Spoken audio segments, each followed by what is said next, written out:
Hello friends. നമ്മുടെ ഈ was centre എന്ന് പറയുന്ന സോഫ്റ്റ്വെയർ അൺഇൻസ്റ്റാൾ ചെയ്തിട്ട് പുതിയ സോഫ്റ്റ്വെയർ എങ്ങനെ ഇൻസ്റ്റാൾ ചെയ്യാമെന്നുള്ള വീഡിയോ ആണ് നമ്മളിവിടെ കാണുന്നത്. അതിന് ആദ്യമായിട്ട് നമ്മൾ ഗൂഗിൾ ക്രോം ഓപ്പൺ ആക്കുക. ഓപ്പൺ ആക്കിയതിന് ശേഷം ആ, നമ്മുടെ ക്രോമിൻ്റെ റൈറ്റിൽ ടോപ്പിൽ കാണുന്ന 3 ഡോട്ട് ഇവിടെ ക്ലിക്ക് ചെയ്യുക. ക്ലിക്ക് ചെയ്തിട്ട് ഇവിടെ സെറ്റിംഗ് ബട്ടൺ എടുക്കുക. എബോട്ട് ക്രോം ക്ലിക്ക് ചെയ്യുക. ഇവിടെ നിങ്ങളുടെ ഗൂഗിൾ ക്രോം അപ്ഡേറ്റഡ് ആണോ നോക്കുക. 123.0.63 ആണ് പുതിയ വെർഷൻ. ഇത് അപ്ഡേറ്റഡ് അല്ല എന്നുണ്ടെങ്കിൽ ഓട്ടോമാറ്റിക്കായിട്ട് ഇവിടെ അപ്ഡേറ്റ് ആവും. എന്നിട്ട് റൈറ്റ് സൈഡിൽ റീലോഞ്ച് എന്ന് പറഞ്ഞൊരു ബട്ടൺ ഉണ്ടാവും. ആ ബട്ടൺ ഇവിടെ ക്ലിക്ക് ചെയ്തിട്ട് നിങ്ങളുടെ ഗൂഗിൾ ക്രോം അപ്ഡേറ്റ് ആക്കുക. അപ്ഡേറ്റ് ആക്കിയതിന് ശേഷം കൺട്രോൾ പാനലിലേക്ക് വരിക.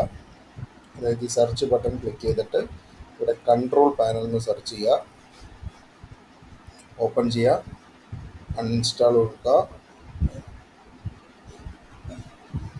വാസ് സെൻറ്റർ സെറ്റപ്പ് ഫയൽ എന്ന് പറയുന്ന ഫോൾഡർ റൈറ്റ് ക്ലിക്ക് ചെയ്യുക. അൺഇൻസ്റ്റാൾ കൊടുക്കുക. യെസ് കൊടുക്കുക. യെസ് കൊടുക്കുക.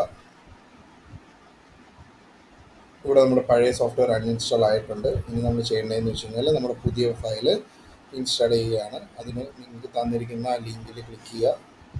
സോഫ്റ്റ്വെയർ ഫയൽ എന്ന് പറഞ്ഞ ലിങ്ക് ഇവിടെ ക്ലിക്ക് ചെയ്യുക. ഇത് നേരെ ഗൂഗിൾ ഡ്രൈവിലേക്കായിരിക്കും പോവുക.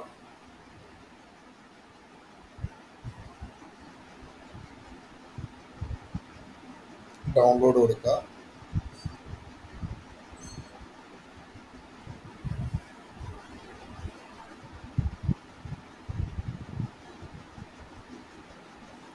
ഡൗൺലോഡ് എനിവേ ക്ലിക്ക് ചെയ്യുക.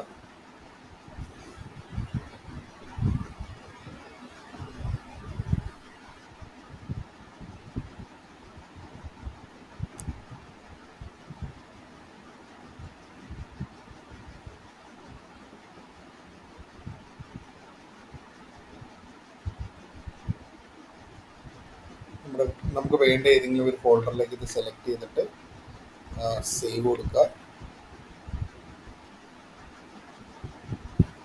റൈറ്റിൽ 3 ഡോട്ട് ഇവിടെ ക്ലിക്ക് ചെയ്തിട്ട് ഡൗൺലോഡ്സിൽ നോക്കാമെന്നുണ്ടെങ്കിൽ നമ്മുടെ ഫയൽ ഇവിടെ ഡൗൺലോഡ് ആവുന്ന നമുക്ക് കാണാൻ സാധിക്കും.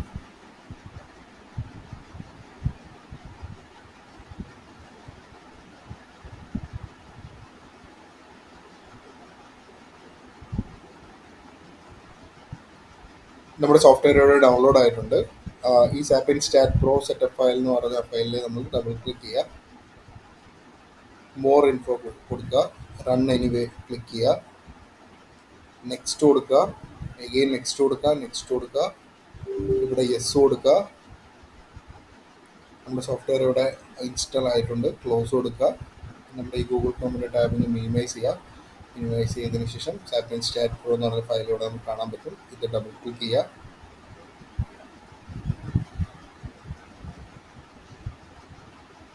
സോഫ്റ്റ്വെയർ ഇവിടെ ഓപ്പൺ ആയിട്ടുണ്ട്. ഇനി നമ്മൾ ചെയ്യേണ്ടതെന്ന് വെച്ച് കഴിഞ്ഞാൽ ഈ ഇംഗ്ലീഷിൻ്റെ ലെഫ്റ്റ് സൈഡിൽ കാണുന്ന സെറ്റിംഗ് ബട്ടൺ ക്ലിക്ക് ചെയ്യുക. ഇവിടെ ബ്രൗസറിൻ്റെ റൈറ്റ് സൈഡിൽ ക്രോം ആണോ നോക്കുക. ഈ ബിൽറ്റ് ഇൻ ബ്രൗസറാണ് കാണുന്നതെന്നുണ്ടെങ്കിൽ ഇതെന്ത് ചെയ്യുക, ക്രോമിലേക്ക് മാറ്റുക. എന്നിട്ട് ഇവിടെ don't check number status before sending എന്നുള്ളത് ക്ലിക്ക് ചെയ്യുക. ക്ലിക്ക് ചെയ്തിട്ട് ഇവിടെ സേവ് കൊടുക്കുക. അതിനുശേഷം നമ്മൾ ചെക്ക് ഫോർ ഇൻറ്റേർണൽ അപ്ഡേറ്റ് ഇവിടെ ക്ലിക്ക് ചെയ്യുക. ഡണ്ണ് കാണിക്കും. അത് ഓക്കെ കൊടുത്തതിന് ശേഷം അപ്ഡേറ്റ് ക്രോം ഡ്രൈവർ കൊടുക്കുക.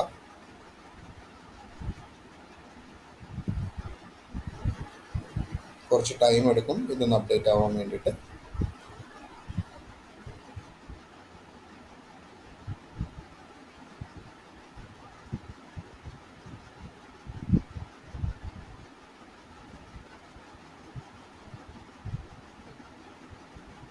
ഓക്കെ, ഇത് അപ്ഡേറ്റ് ആയിട്ടുണ്ട്. ഇവിടെ ഡണ്ണ് വന്നിട്ടുണ്ട്. ഇത് ഓക്കെ കൊടുക്കുക.